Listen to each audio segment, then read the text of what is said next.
Ngayon ay meron pong isang matapang na pahayag mula kay Ripple CEO Brad Garlinghouse ang muling naging sentro ng usapan dito sa mundo ng crypto. Sa isa pong interview sa Bloomberg, direct sahang sinabi ni Garlinghouse na ang Ripple ay hindi lang basta player sa market, kundi unti-unti na nilang kinukuha ang negosyo mula sa Swift.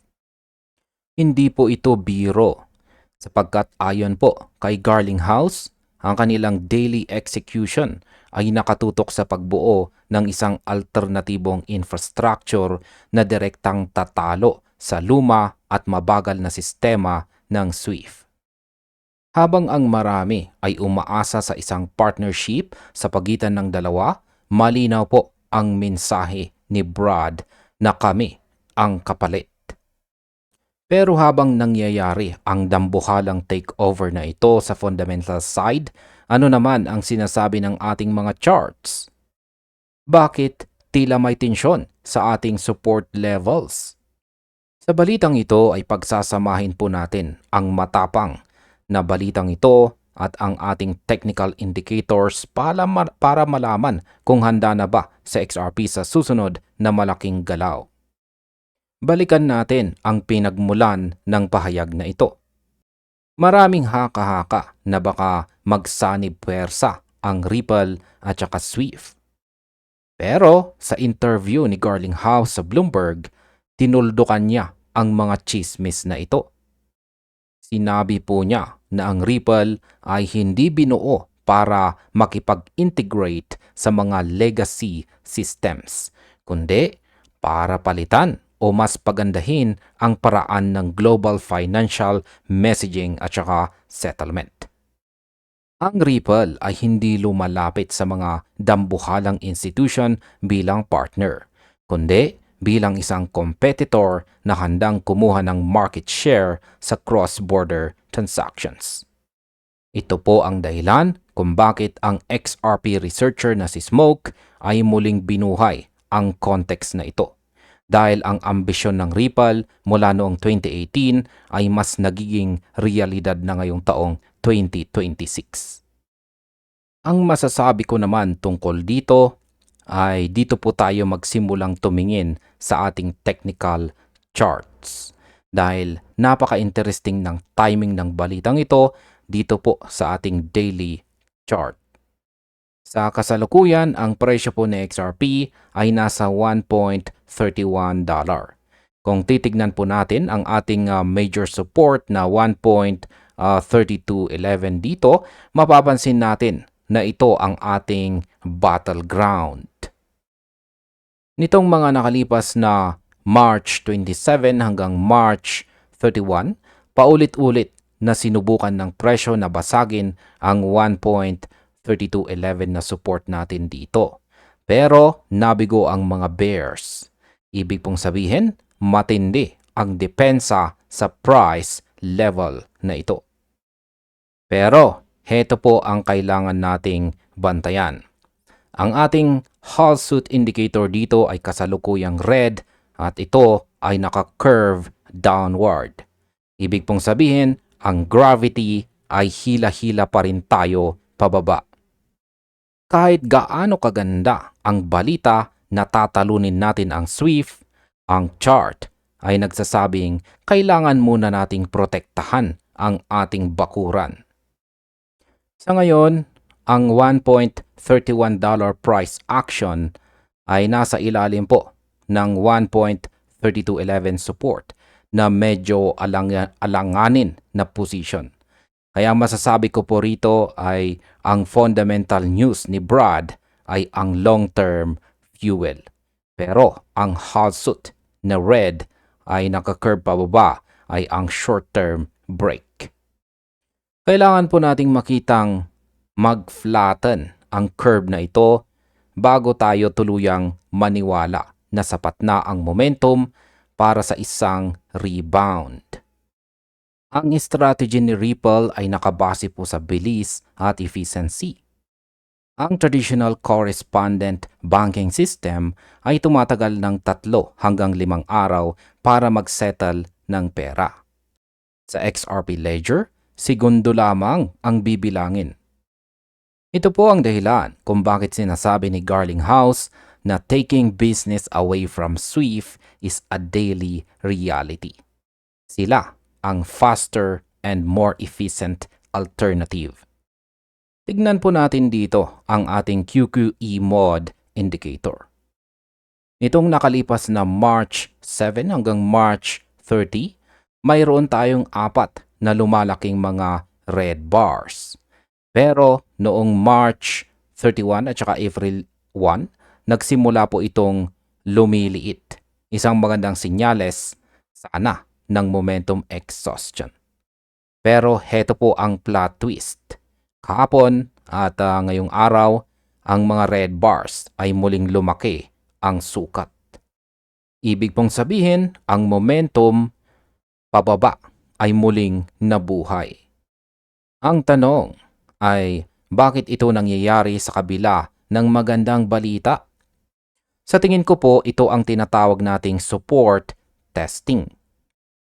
Kahapon po, ang candlestick ay nag-form o bumuo ng isang bearish candle na muling sumubok o nag-test sa 1.3211 na major support natin dito. At ang current candlestick natin ngayon ay isa pong maliit na bearish candle. Ang opinion ko po rito ay simple lamang mga ka-crypto. Ang market po ay kasalukuyang digesting sa strength o lakas ng support na ito. Ang paglaki ng mga red bars dito sa ating QQE mod indicator ay babala na hindi pa tapos ang mga bears. Kailangan nating makitang muling lumiliit ang mga bars na ito para masabing matibay talaga ang 1.3211 na support. Kung magpapatuloy po ang paglaki ng mga bars, baka makakita tayo ng flush pababa bago ang tunay na recovery. Bagamat ang orihinal na pahayag ni Brad ay nagsimula noong 2018, ang relevance nito ngayong taong 2026 ay hindi po matatawaran. Ang mga blockchain-based settlement systems ay hindi na lang usap-usapan. Ito na ang standard. Ang Ripple ay patuloy po na bumubuo ng infrastructure na hahamon sa status quo ng global finance. Habang nagaganap ang gerang ito sa pagitan po ng Ripple at ang SWIFT, ang ating chart dito ay may sariling gera. Mayroon tayong minor resistance dito sa 1.3833 at isa pa dito sa 1.4371.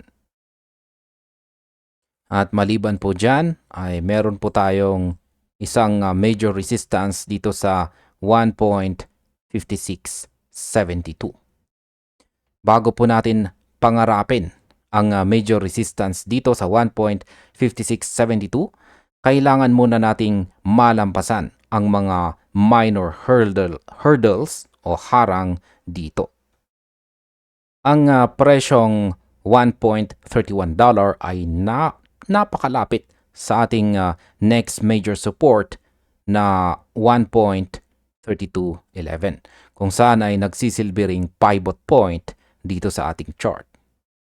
Ang katotohanan ng small bearish candle lang ang nabubuo po ngayon ay pwedeng mangahulugan ng dalawang bagay. Una ay indecision.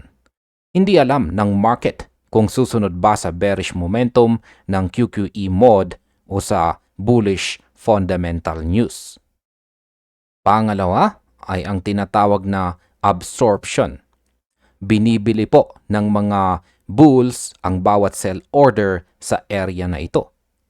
Kaya ang opinion ko po rito ay hanggat hindi natin nababasag ang 1.3833 minor resistance dito, mananatili tayong range bound o nakakulong po sa pagitan ng support at minor resistance.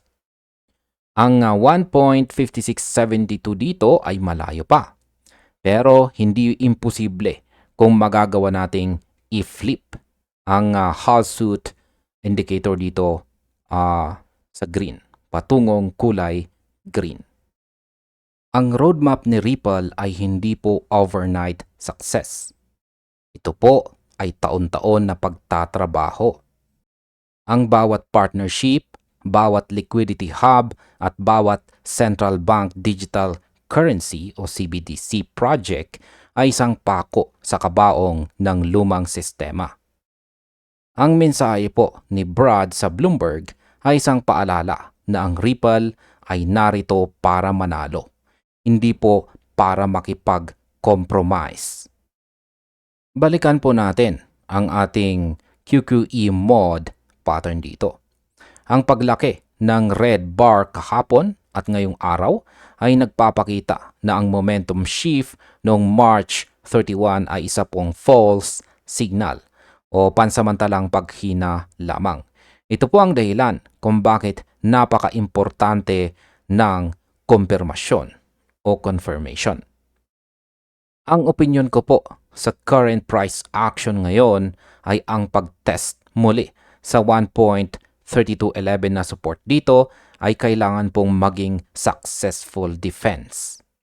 Kung ang current small bearish candle ay mag-close sa itaas po ng support, may pag-asa pa tayo. Pero kailangan nating bantayan ang ating Hallsuit indicator dito. Habang ito po ay red at curve pababa or curve downward, ang bawat rebound ay pwedeng ituring na dead cat bounce lamang. Kailangan nating makita ang convergence, yung sabay na lumiliit ang QQE mod red bars natin dito at nag-uumpisang mag-flatten ang ating Hallsuit indicator dito.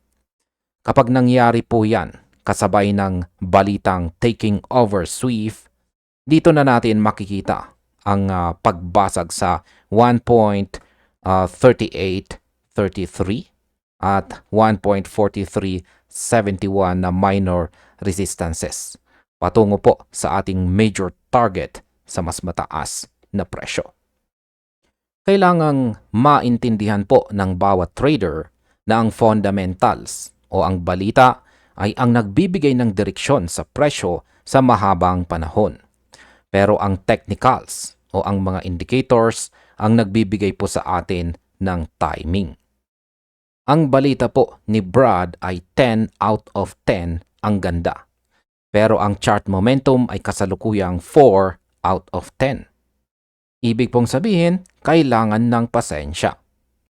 Ang presyong $1.31 ay isa po itong value area kung naniniwala ka sa long-term vision ni Ripple. Pero sa short term, ang laban po dito sa 1.3211 support ang dapat nating tutukan bawat minuto. Sa kabuuan, ang layunin po ng Ripple ay replacement, hindi po integration. Habang ang Ripple ay abala sa pagkuha ng negosyo mula sa SWIFT araw-araw, tayo naman ay dapat manatiling disiplinado sa pagbabantay sa ating mga charts.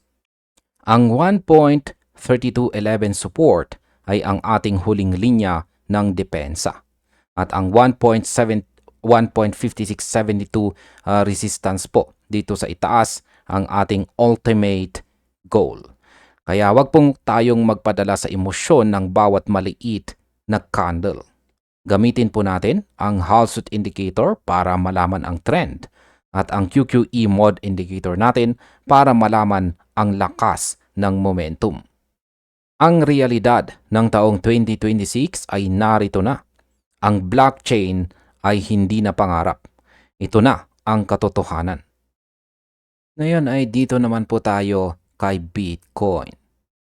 Habang tayo po ay nakatitig sa ating mga charts, may lumabas na balita naman kung saan ang ECA co-founder na si Dom Kwok ay naglabas po ng ulat o research tungkol po sa Google Quantum Computing Team.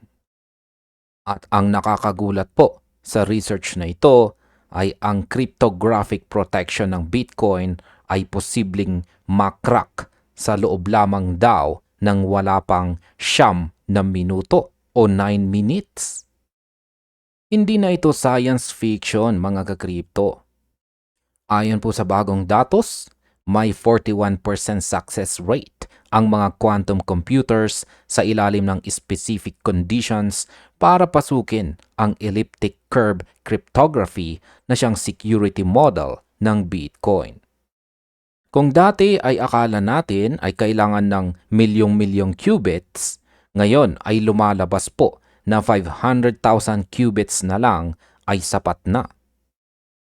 Kaya sa balitang ito ay pag-uusapan po natin ang technical impact nito sa presyo ni Bitcoin, kung paano ito binabasa ng ating mga indicators, at bakit ang ibang assets gaya ni XRP ay tila mas handa sa post-quantum future. Pagsasamahin po natin ang future tech scares at ang ating real-time market data para malaman kung dapat na ba tayong mag-panic o ito ay isa na namang buying opportunity sa gitna ng takot. Dati, ang assumption ng marami ay dekada pa bago maging banta ang quantum computers. Pero ang post po ni Dom Kwok sa X ay nagpapakita ng isang shift in assumptions. Ang barrier to entry para po sa isang quantum attack ay bumababa dahil sa bilis ng error correction at saka quantum architecture. Isipin po ninyo mga ka-crypto, Shor's algorithm na tumatakbo sa loob ng 9 minutes para basagin ang 256-bit encryption. Ito po ang dahilan kung bakit ang timeline for vulnerability ay umikli ng gusto ngayong taong 2026. Dito po sa ating chart, ang kasalukuyang presyo po ni Bitcoin ay naglalaro na po sa 66,796.64. Kanina lamang ay nasa mga 65,530. Kaya medyo volatile po ang galawan ng presyo ni Bitcoin ngayon. Mapapansin po natin na bagamat ang balitang ito ay tungkol sa teknolohiya, ang market sentiment ay agad na sumasalamin sa ating daily time frame. Ang ating Hallsuit indicator dito sa ngayon ay kulay red at matinding naka-curve pababa. Ibig pong sabihin, ang gravity ng bearish news na ito ay humihila po sa atin pababa. Ang 9-minute crack threat na ito ay nagbibigay po ng psychological pressure sa mga long-term holders. Kapag ang ating Hallsuit indicator dito ay kulay red at nagka-curve pababa, sinasabi nito na ang trend ay kontrolado ng mga bears. Kaya ang tanong, ang quantum scare ba na ito ang magiging mitsa para tuluyan nating balikan ang 61,324.08 na support dito? Sa akin pong pagsusuri, masasabi kong ang market ay pricing in the risk. Kahit hindi pa bukas mangyayari ang attack, ang takot na baka obsolete na ang security ni Bitcoin ay sapat na para pigilan ang anumang momentum paitaas. Hindi lamang po ang ating Hallsuit indicator dito ang nagbibigay ng babala. Tignan din natin ang ating QQE mod indicator dito para makita natin ang lakas ng sell-off. Kahapon po, ayan, April 2, nakakita tayo ng isang nabuong red bar. Pero kung titignan po natin ang bar ngayon, ito ay red na naman at mas malaki pa ang sukat kumpara sa nabuong red bar kahapon. Balikan din natin ang April 1 na QQE bar kung saan ay kulay gray at maliit lang. Ibig mong sabihin noong April 1, ang market ay nasa wait and see mode. Pero nang lumabas po ang balita tungkol sa Google Quantum Research, ang momentum ay mabilis na nag-shift o nagbago patungong red. Kaya ang paglaki po ng bar ngayong araw ay indikasyon na mas maraming traders ang naglalabas ng kanilang positions o nag-short dahil sa kawalan ng kumpirmasyon sa security updates ni Bitcoin. Ang momentum na ito ay parang isang landslide. Habang lumalaki po ang red bars dito po sa ating QQE mod indicator, lalong lumalayo ang tsansa nating matest ang major resistance dito sa 71,629.99. Para po sa akin, ang kasalukuyang presyo po ni Bitcoin ngayon ay isang pivot point. Hanggat hindi po lumiliit ang mga red bars natin dito sa ating QQE mod indicator, asahan po natin ang bawat bounce kung saan ay ituturing lamang na dead cat bounce. Ang smart money ay naghihintay na ma-exhaust ang momentum na ito bago pumasok. At sa ngayon, ang takot po sa quantum attack ang nagpapatakbo ng makina ng momentum pababa. Ang isa pong mahalagang detalye sa balitang ito ay ang pagbanggit sa XRP Ledger. Habang si Bitcoin ay nakaharap sa hamon ng cryptographic transition, ang XRPL ay kasalukuyan ng nagpuposisyon para po sa isang post-quantum future. Ito po ay isang strategic shift na naglalagay kay XRP ahead of the curve. Habang si Bitcoin ay kailangan pa ng major upgrade na pwedeng maging sanhi ng hard fork, ang ibang blockchains ay built-in na ang flexibility sa ganitong scenarios. Ang masasabi ko po dito ay dito tayo makakakita ng tinatawag na asset rotation. Kapag ang mga investors ay nakaramdam ng panganib sa storage of value ni Bitcoin dahil po sa quantum threat, posibleng maghanap sila ng mga quantum-resistant alternatives. Tignan natin ang gap sa ating resistance na 71,629.99. Napakalayo na nito sa kasalukuyang price action. Ang Hasut indicator na nagsisilbing red ceiling ay patuloy na bumababa na parang pinipressure ang presyo na dumikit sa 61,324 na sahig o support. Kaya ang masasabi ko po rito, si Bitcoin ay kailangang mag-evolve ng mabilis. Ang 41% success rate ng quantum computers ay hindi po biro. Sa aspeto ng trading, ang stability na nakikita natin sa support levels ay at technical indicators gaya po ng QQE mod ay hindi po nagpapakita ng smaller red bars o yung tinatawag nating momentum deceleration. Sa ngayon, ang presyo po ni Bitcoin na nasa 66,770.30 ngayon ay parang nakatayo po sa manipis na yelo. Sa kasalukuyan, ang candlestick natin ngayon ay malinaw na parang mabubuo ito bilang isang bearish. At ito po ay patuloy niyang susubukang butasin ang ating first support line. Ayon po sa data mula sa Google Research, ang clock speeds ng quantum systems ang magdidetermina kung gaano kabilis ang attack. Kung ang time horizon ng attack ay 9 minutes, ibig sabihin ang reaction time ng network ay kailangang maging instant. Dito po sa mundo ng trading, ang reaction time natin ay nakabase po sa mga indicators. Kung ikaw ay isang long-term holder, ang 9-minute threat na ito ay isang paalala na ang teknolohiya ay mabilis pong magbago. Pero kung ikaw po ay isang day trader, ang focus natin ay ang major support dito po sa presyong 61,324.08. Ito po ang ating ultimate safety net.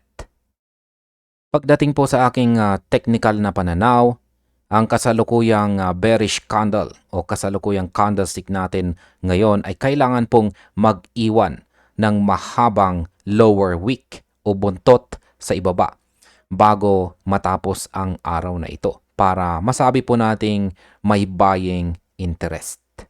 Pero dahil ang QQE mod ay palaki ng palaki ang sukat ng mga bars, mas malaki po ang posibilidad na ituloy natin ang pag-test sa mas malalim na price zone.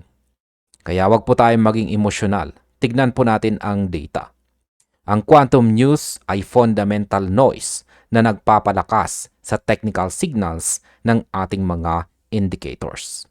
Kaya ang aking strategy po dito ay hintayin ang Halsuit indicator dito na mag-flatten. Hanggat ito ay naka-curve pababa na parang slide, delikadong sumalo ng falling knife. Sa kabuuan, ang balita tungkol po dito sa 9-minute quantum crack ay isang seryosong babala para sa Bitcoin ecosystem ngayon pong taong 2026. Ang pagbaba ng qubit requirement mula millions patungong 500,000 ay nagpapakita na ang hinaharap ay narito na. Sa ating charts, si Bitcoin na nasa presyo ngayon na 66,730.51 ay kasalukuyang nakikipagbuno sa takot. Ang Halsuit na red at curve pababa, kasama po ang lumalaking red bars ng ating QQE mod ay nagpapatunay na ang mga bears ang may hawak ng manibela sa ngayon. Ang ating support naman dito sa $61,324 ang kailangan nating bantayan. At syempre, ang maging ang support natin dito sa $65,594. Ang buong mundo ngayon ay nakatitig sa isang matinding diplomatikong standoff sa United Nations Security Council na yumanig sa global markets.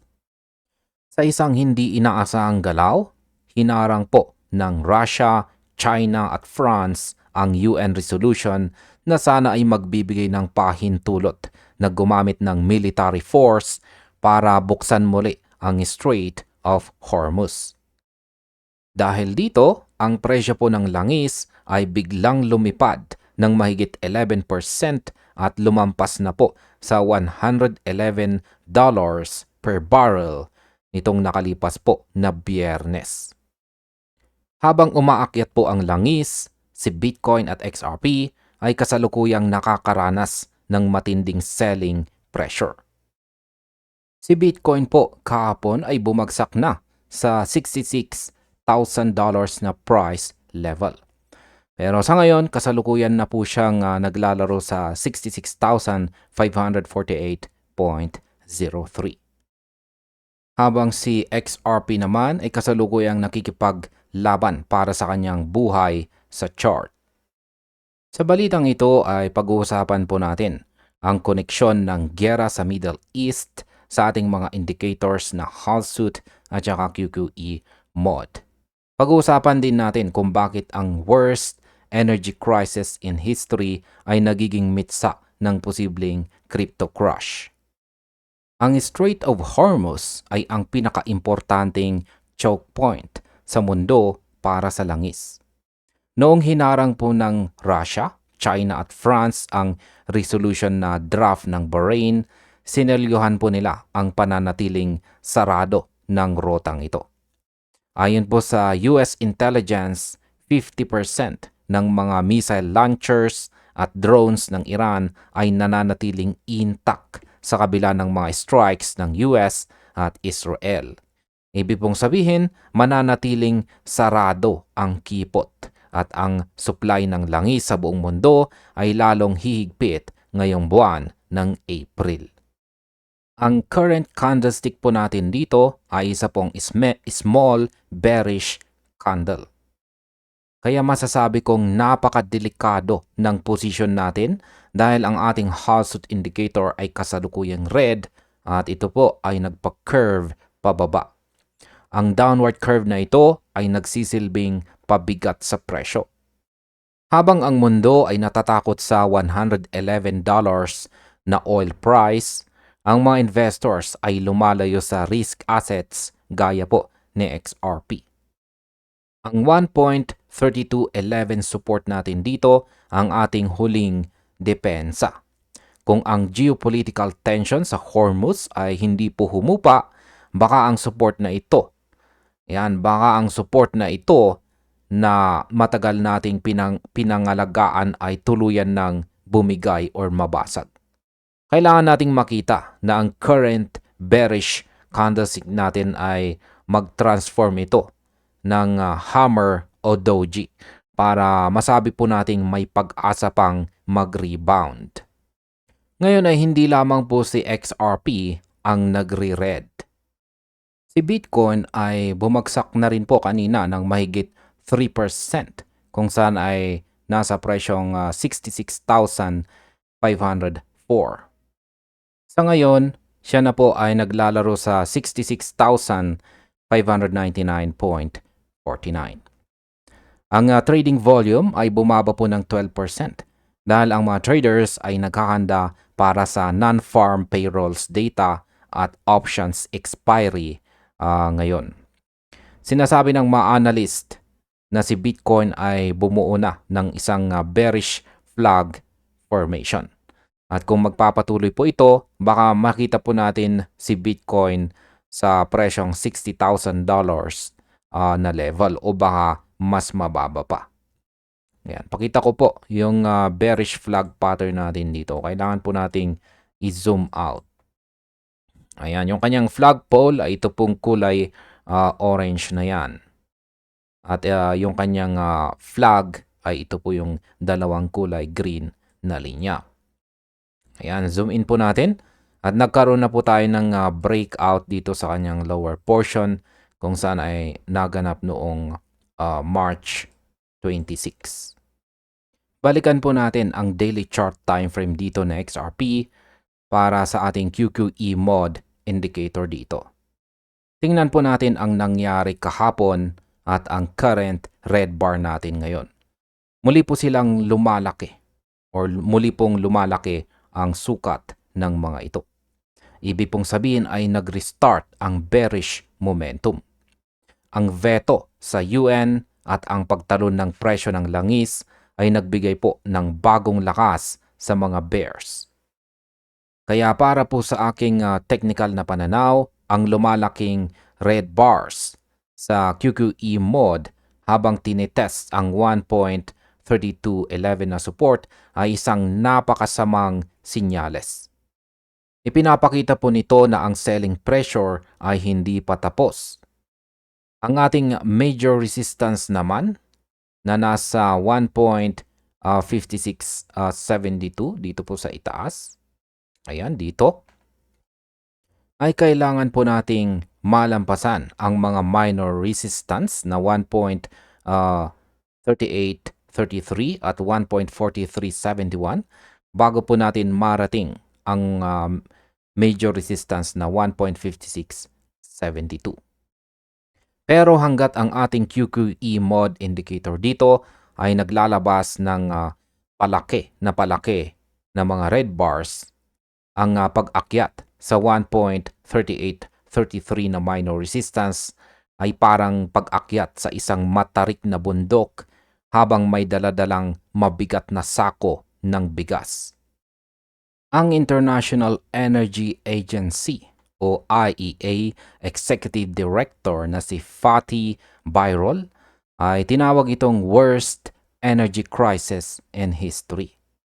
Ang tensyon sa pagitan po ng US, Israel at Iran ay lalong lumalala matapos po ang speech ni President Trump na nagsignal ng escalation sa mga susunod na linggo. Kapag mahal ang langis, tumataas po ang inflation. At kapag mataas ang inflation, ang mga central banks ay hindi po makapag-cut ng interest rates na siyang masama para sa crypto market.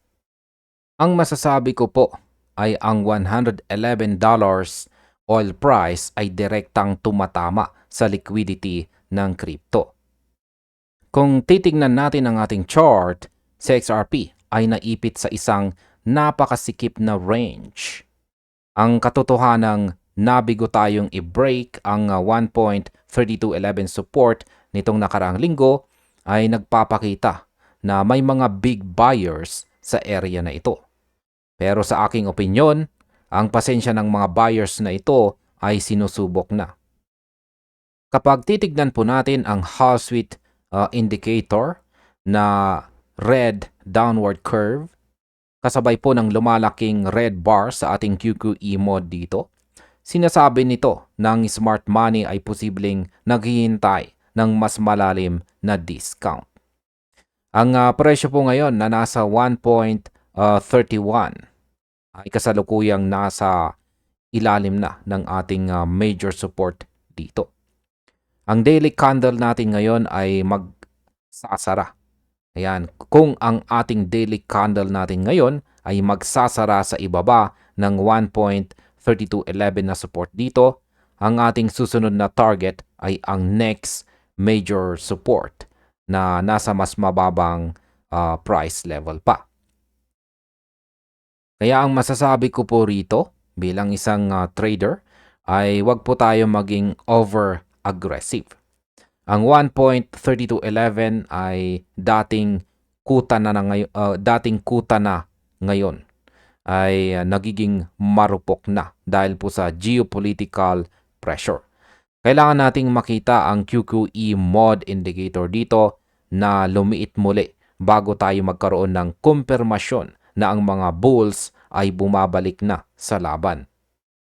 Ngayon, isa pong mahalagang balita rin na ang mga Bitcoin miners gaya po ng Marathon at Riot ay nagsisimula ng magbenta ng kanilang Bitcoin para pambili ng AI infrastructure.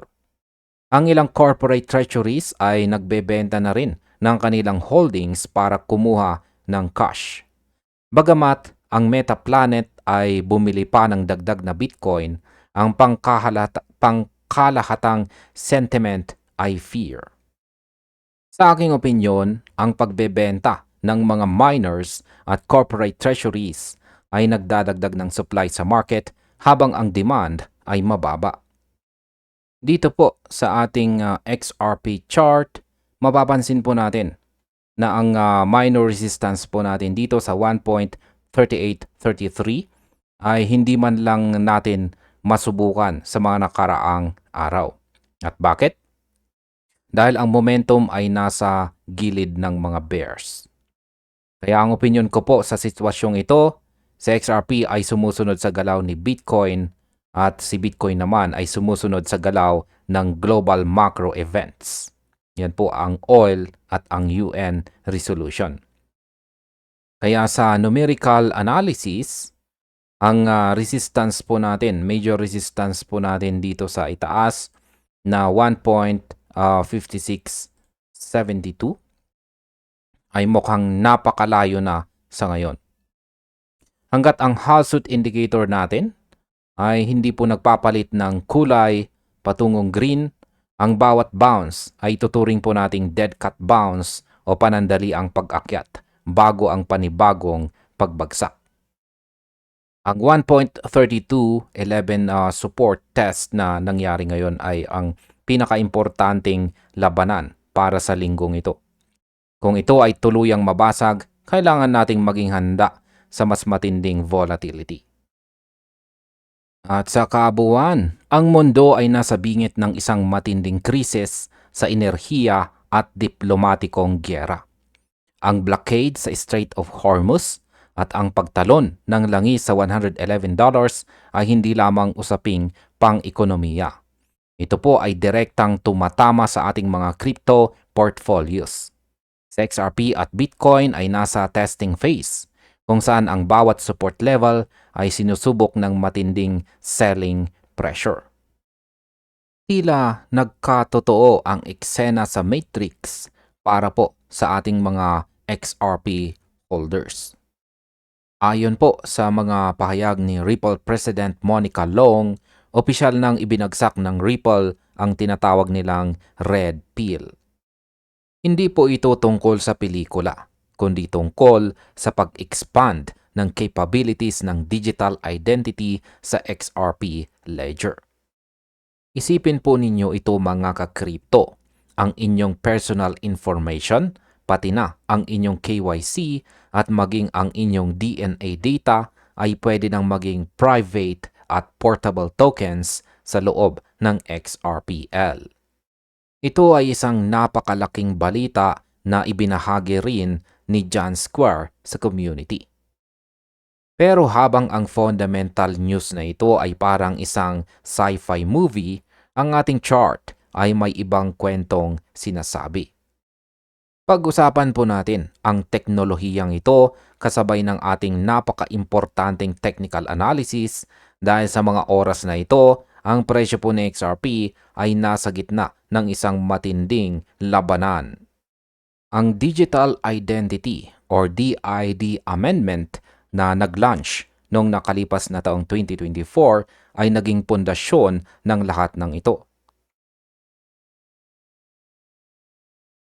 Ayon kay Monica Long, ang layunin ng Ripple ay bawiin ang kontrol mula sa mga centralized Web2 companies gaya po ng Google, Facebook at saka Apple. Sa lumang sistema, sila ang may-ari ng inyong data. Pero sa decentralized identity ng XRP Ledger, ang kontrol ay babalik sa individual. Ang sistemang ito ay gumagamit ng tinatawag na Zero Knowledge Proof. Ibig sabihin, pwede mong patunayan ang iyong identity nang hindi mo nilalabas ang mismong underlying data. Halimbawa, pwede mong patunayan na nasa legal age ka na nang hindi mo pinapakita ang iyong birthday o address. Ito po ang privacy na hindi kayang ibigay ng mga tradisyonal na bangko at saka tech giants. Sa kabila ng napakagandang red pill news ni Monica Long tungkol po sa digital identity, ang gravity ng market ay hila-hila pa rin tayo pababa. Ang presyong $1.31 ay nasa ilalim na ng ating major support. Kung ako po ang tatanungin, ang digital identity revolution ay isang long-term fundamental driver. Pero sa short term, kailangan muna nating makita kung ang $1.31 ay isang fake out lamang o kung tuluyan na tayong bibigay. Ang ating Hall-Suit curve dito ay hindi po nagsisinungaling. Sa ngayon, ang mga bears ang may hawak ng manibela. Isa sa pinaka-kontrobersyal at nakakamanghang bahagi ng announcement ni Monica Long ay ang pagsasama ng DNA data bilang private tokens. Ang portability ng mga identity tokens na ito ay nagbibigay daan para madala mo ang iyong verification kahit saan, maging sa pag-access ng financial services o iba pang institution. Lalo na para sa mga taong hirap makakuha ng bank accounts sa traditional na sistema. Ang XRPL DID ang magiging susi nila para sa financial inclusion. Ang kasalukuyang candle natin ay isa pong small bearish candle. Kung pagsasamahin natin ang news at ang chart, makikita po natin na may disconnect. Ang market ay hindi pa naka-price in sa DNA at identity tech dahil mas nakatutok ang mga traders sa macro pressure. Kaya ang opinion ko po dito ay bantayan po natin ang ating QQE mod. Hanggat ang mga red bars ay lumalaki muli, ang $1.31 support ay nasa ilalim ng matinding banta. Binigyang diin din ni Long na ang mga identity tokens na ito ay pwedeng i-delegate at ilipat sa iba't ibang platforms nang hindi po nakukompromiso ang security. Ito po ang bagong standard para sa secure verification. Dahil naka-embed ito mismo sa XRP Ledger, ang framework ay naging transparent, efficient at higit po sa lahat ay private. Ito po ang vision ng Ripple para sa global adoption, kung saan ay isang mundo, kung saan ang blockchain ay hindi lang para sa pera, kundi para sa mismong pagkatao natin online.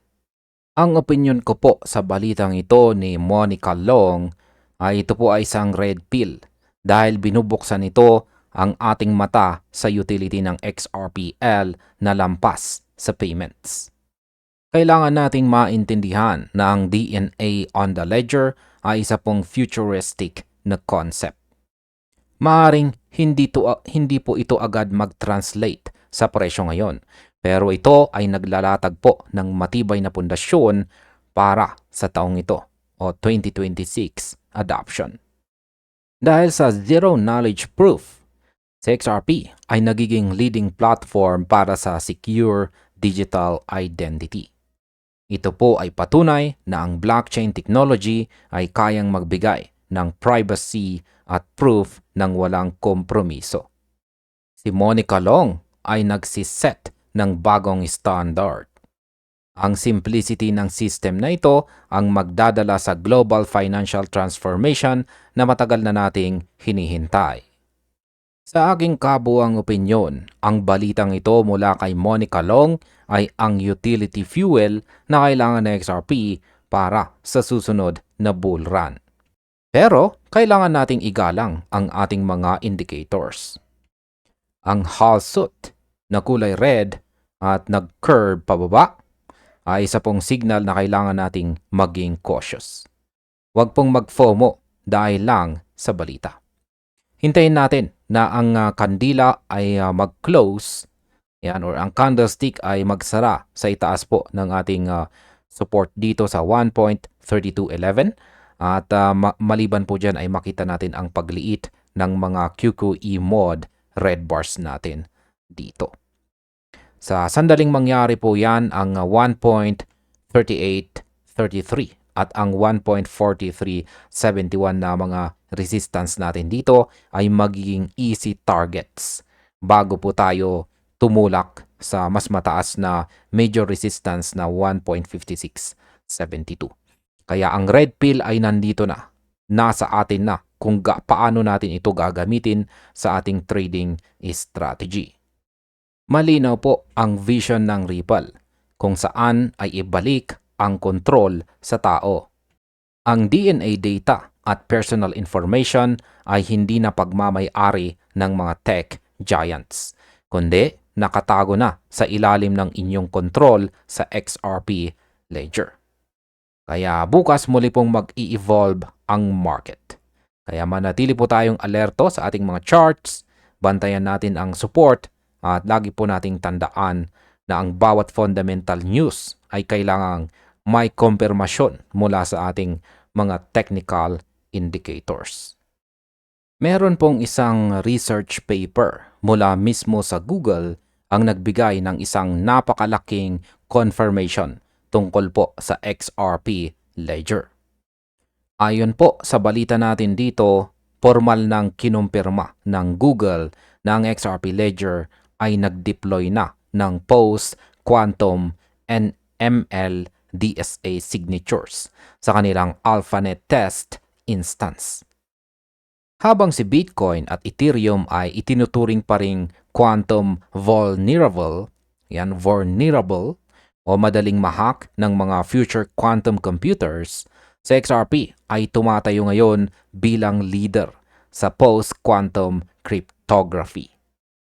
Ibig pong sabihin, binuo si XRP hindi lang para sa ngayon, kundi para sa technology ng susunod na dekada. Sa balitang ito ay pag-uusapan natin kung bakit ang pagkilala ng Google ay isang game changer at kung paano ito sumasabay sa ating kasalukuyang price action sa chart. Kaya marami po tayong pag-uusapan dito, kaya ihanda ang iyong mga mata sa ating mga indicators. Ano nga ba itong MLDSA na binabanggit sa research ng Google? Sa madaling salita, ito po ay isang post-quantum digital signature algorithm. Ang XRP ledger, ang tanging blockchain na binanggit sa academic research na kasalukuyang nag-i-implement nito sa isang test network. Bagamat ang Solana at Algorand ay may sari-sari ring experiment, sa XRP ang nakakuha ng seal of approval mula sa Google Research pagdating sa proactive future proofing. Ang presyo po ni XRP sa kasalukuyan ay nananatiling nasa 1.31.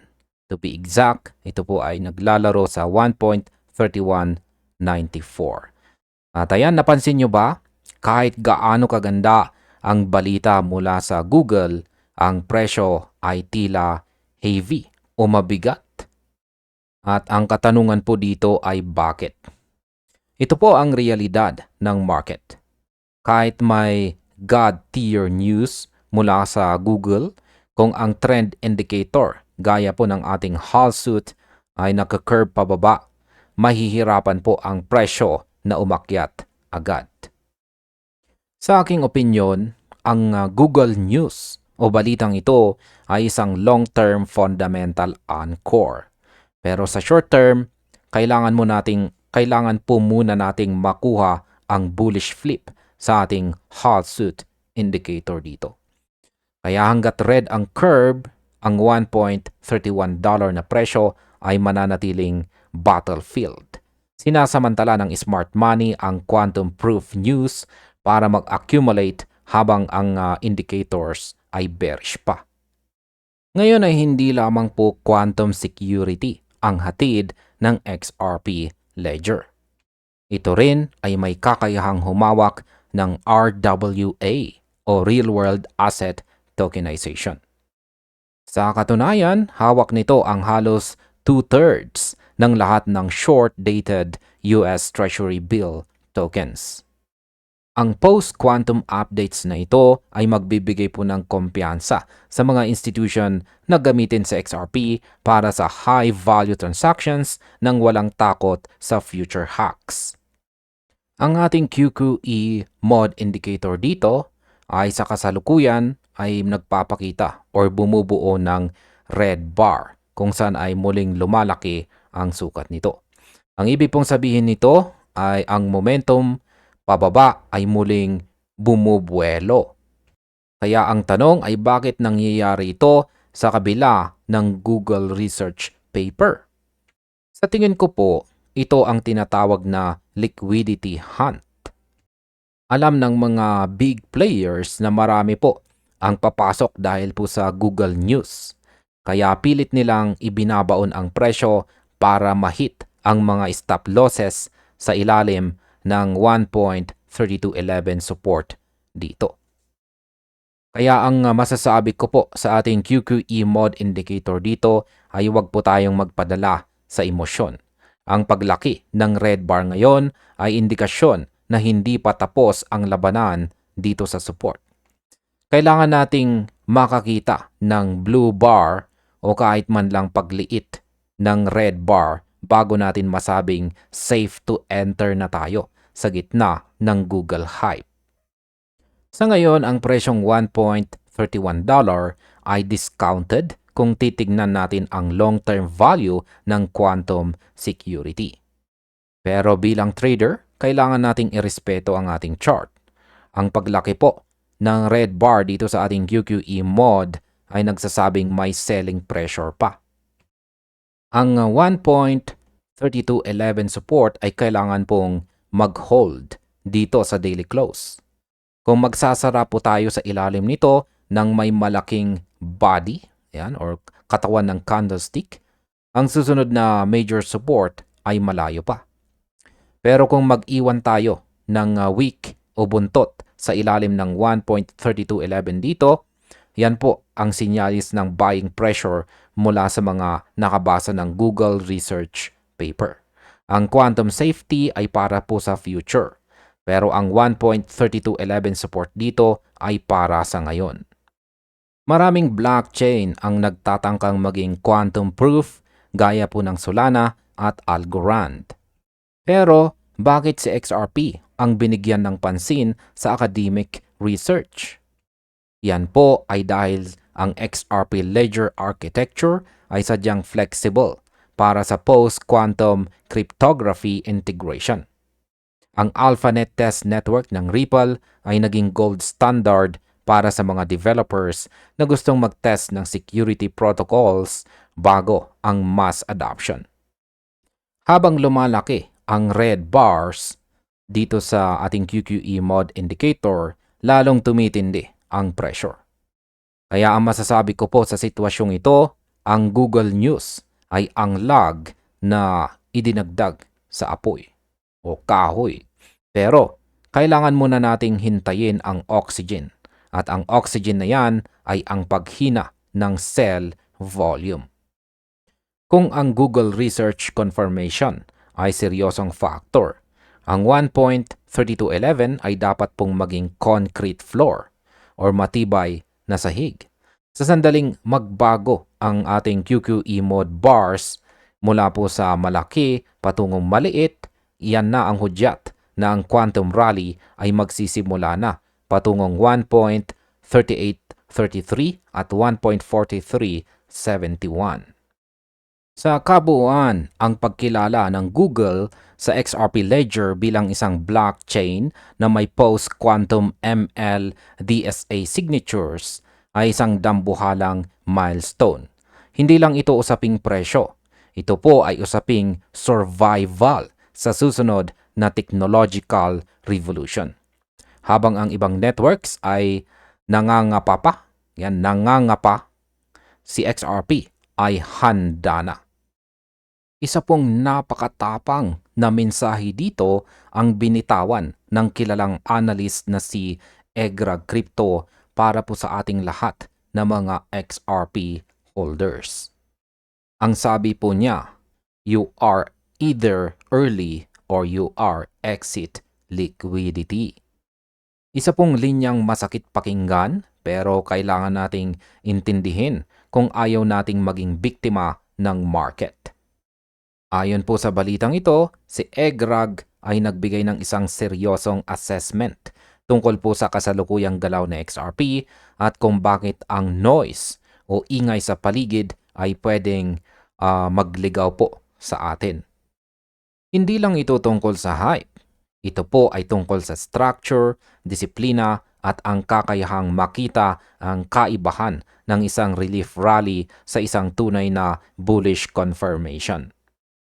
Ayon po kay Egrag Crypto, si XRP ay kasalukuyang nag-ooperate sa isang range-bound market. Ibig sabihin, naglalaro lang tayo sa isang partikular na kahon. Binigyang diin din niya na ang mga nakikita nating pag-angat o relief rallies ay temporary lamang hanggat walang broader confirmation. Sabi nga niya, the macro bottom has not been confirmed. Para sa kanya, lahat ng galaw ngayon ay noise o ingay lang hanggat hindi napatutunayan ng market ang lakas nito. Ang kasalukuyang presyo ngayon ng XRP ay nasa 1.3186.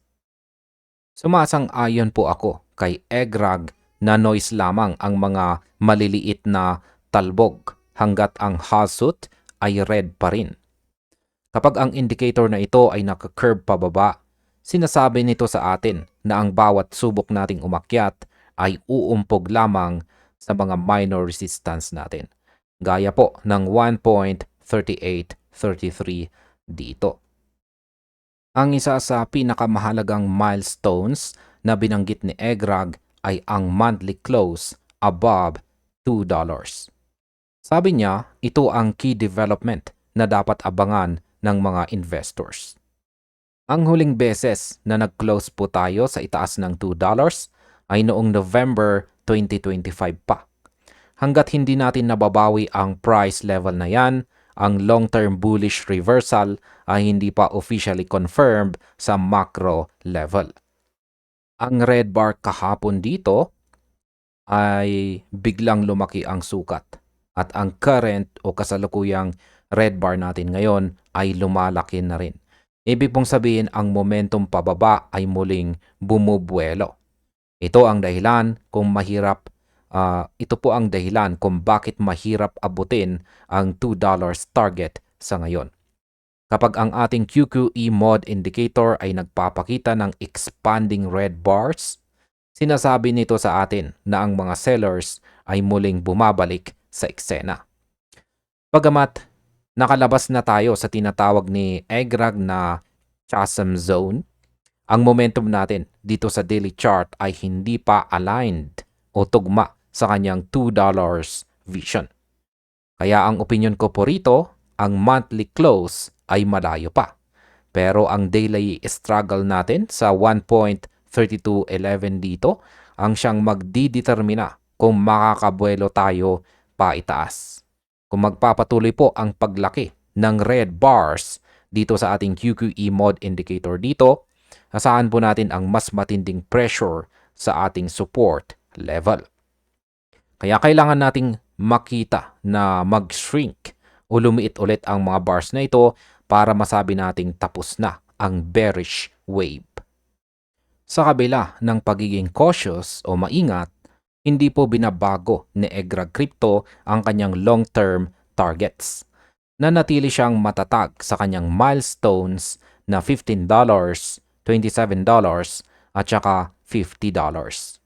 Ayon po sa kanyang chart, si XRP ay nag-i-exit na sa isang structural compression laban sa mga support levels bago ang isang dambuhalang breakout. Naniniwala po siya na ang trajectory na ito ay rising at ang mga targets na ito ay scaling markers lamang habang umuunlad ang market. $50 XRP. Napakasarap pakinggan, di po ba? Pero kailangan po nating tingnan ang major resistance na humaharang sa atin ngayon. Ang ating major resistance po dito ay ang 1.5672. Bago po natin pangarapin ang $15 o $50, kailangan muna nating lampasan ang brick wall na ito sa 1.5672. Ang Halsut indicator natin na red at nagpa-curve pababa ang nagsisilbing harang para marating ang resistance na ito. Ang opinion ko po sa target ni EGRAG ay nakadepende po sa time horizon. Kung ikaw ay isang long-term holder, ang $1.31 ay baka maliit na bagay lang para sa iyo. Pero sa technical side, ang compression na sinasabi ni EGRAG ay kitang-kita sa ating chart dito.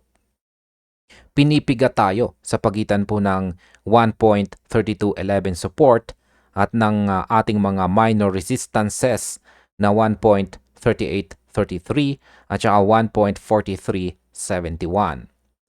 Kapag ang presyo po ay nag-compress, asahan po natin ang isang violent move or matinding paggalaw. Kung ang breakout ay paitaas, dito po magsisimula ang roadmap patungong $15. Pero hanggat hindi natin nababasag ang 1.5672 na resistance dito, ang $50 ay mananatiling isang pangarap sa abot tanaw. Kaya gamitin po ang Halsut indicator natin dito para malaman kung kailan magsisimula ang structural shift paitaas. Kailangan nating makita ang pag-green nito sa daily time frame.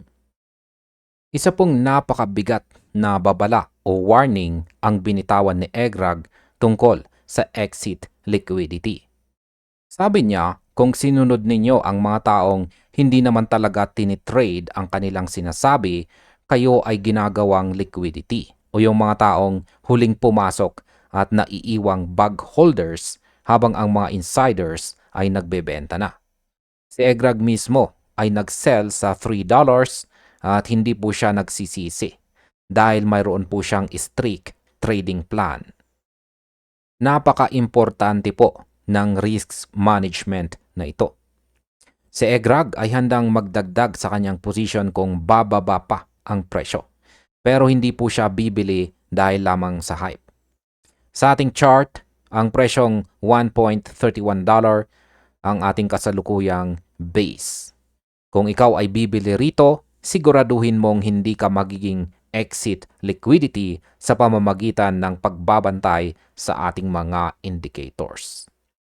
Kaya ang opinion ko po sa strategy na ito ay ang apat na magkakasing laki o lumalaking red bars dito sa ating QQE mode indicator ay nagsasabing wait for confirmation.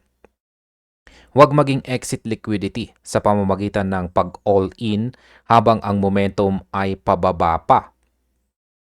Ang strategy po ni EGRAG na mag-stick sa trading plan ang siyang pinakamainam na gawin. Kung ang 1.3211 support natin dito ay tuluyang mabasag dahil po sa lumalaking red bars ng QQE mod, huwag pong magpapanik. Tandaan po natin, ang sinabi ni EGRAG, siya ang siya po ay mag-a-add sa lower prices. Ibig sabihin, ang bawat dip ay isang calculated opportunity. Pero para magawa po natin yan, kailangan natin maging seryoso sa ating analysis at wag lamang po tayong sumunod sa ingay ng social media. Ang exit liquidity ay yung mga taong walang plano.